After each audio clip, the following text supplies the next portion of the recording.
water or pulling a prank. Jeb and Dan got tricks in the tank, taking a bet to stealing a groundhog. If there's trouble, they ain't gonna back off. Jeb and Dan fishing again, tangled lines and a pocket full of sand, catching big ones, steaming away. Ain't no telling what they'll do today. Jeb and Dan were at the daily old-timers meeting at Terry Down's sports bar that doubles as the Fish and Wildlife check-in station.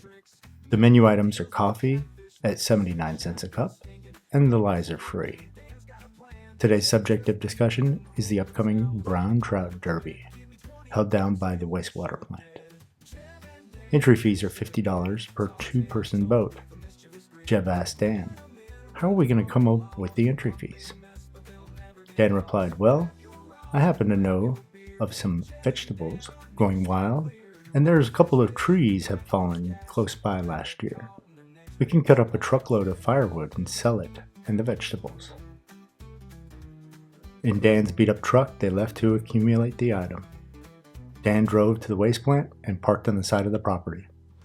Dan stated that they're going to cut these two fallen trees, and with the help of Jeb's log splitter, they began. After a couple of hours, the truck was full. Jeb asked, "Where are those vegetables at?" Dan snickered. "Well, right over there," pointing at the waste plant. Jeb, looking confused as why he was following Dan to the plant, asked, "Where? Inside the building? Is that where you're storing them?" Dan laughed, pointing to an out-of-use, dried pit. Dan stated, "No, I meant there." At the bottom of an empty waste pit that had a vast about tomato, cantaloupe, and other seed vegetables vines that had been growing, Jeb yelled, "Dan, we ain't eating these." Dan replied, "We ain't eating these. We're selling them." Jeb looked at Dan and was silent for a minute, then replied with one word, "Oh." After collecting the harvest, Jeb and Dan set up down by the town's farmer's market. The truckload of wood went quickly. Curious minds asked about the huge, good-looking vegetables and their astonishing larger than usual size. One lady asked, "These are amazing and abnormally large. These cantaloupes have an unusual odor. Did you guys use nitrogen in the soil?" Dan replied, "Yes, madame. Only the best." Under his breath, Dan continued, "Nitro, Jen, Kevin, Martha, Lou, and Mary Sue. It has the whole city's poo.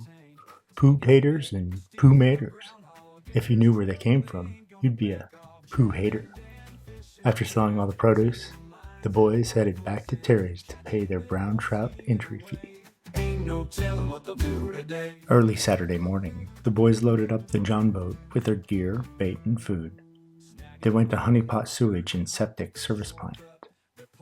The fellow anglers began unloading their boats into the city's stanky lake next door to the plant. By the boat dock, Jeb motioned to Dan. "Look who's officiating. Our old buddy, Mountie Game Warden Garrett." Garrett, in his uniform, headed and entered one of the outhouses adjacent to the lake. Jeb, reaching in his lunch bucket, pulled out a small can of something.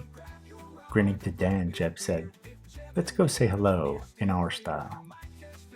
They stopped outside the outhouse door Garrett was in.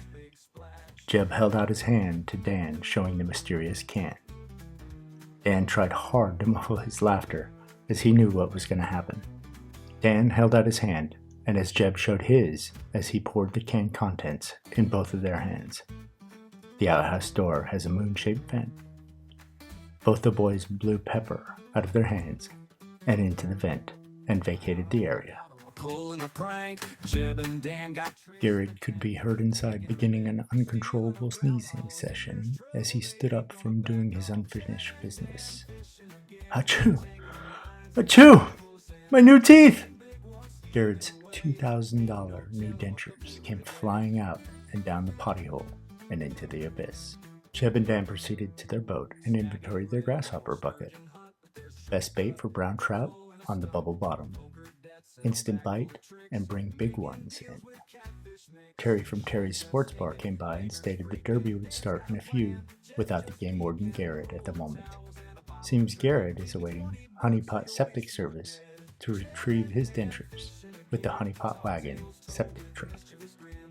Terry asked, "Do you guys happen to know what happened to Garrett?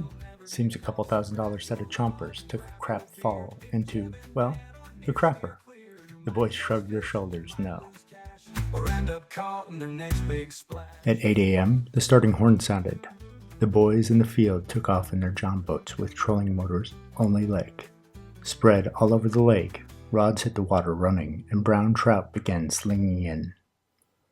Each boat is to turn in their top 5 fish and can call their catch. Biggest brown trout gets a side bet of a $75 pot. At 4 p.m., the final horn sounded, and the tally began. Totals were added, and the judges announced the winners, to our boys Jeb and Dan's dismay.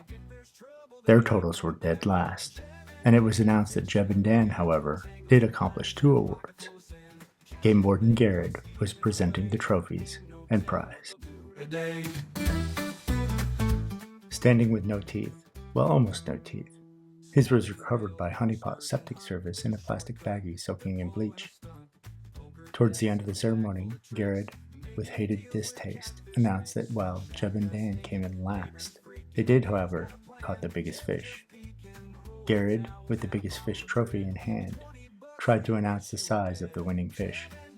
With his teeth out, it was comical, like the scene from the movie Young Frankenstein, Inspector Kemp, talking but no one could understand him until he repeated it. Garrett handed the trophy and began to chuckle. "For catching the largest turtle." As in the movie, that crowd, "What?" Garrett sighed and repeated legibly, "For catching the lowest score.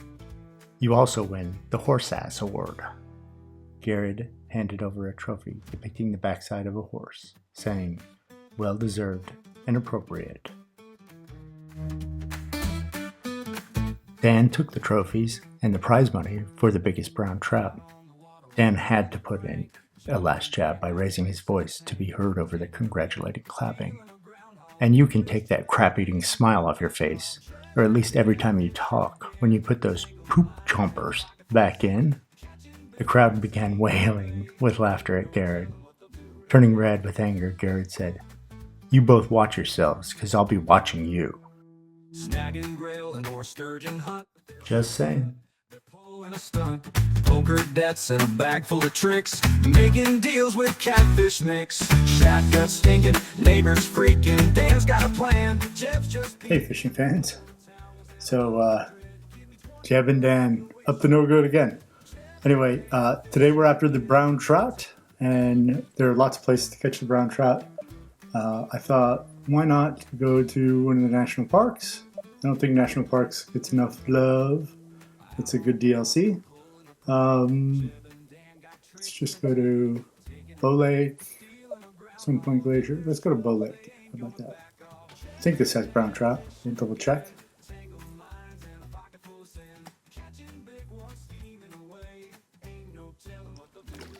And let's see. It does have brown trout, large fish on the bottom, as Al said, and he said the best bait for it was grasshopper. So put a grasshopper down on the bottom.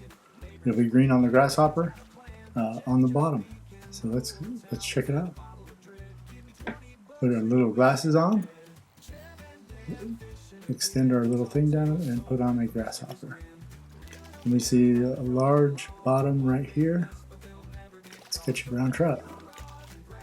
Hopefully, I don't see any wastewater plants nearby, so hopefully this is not that kind of brown trout.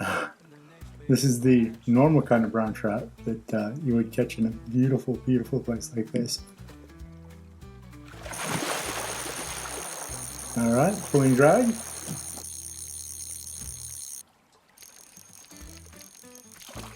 Now, I've caught several brown trout in the past. I don't know how many. We'll see, I guess, when I catch one. And they do take a little while to come in. They jump and they fight. So if this is one, go left and right. Probably gonna jump. Yeah, there it goes. It looked like a brown trout to me.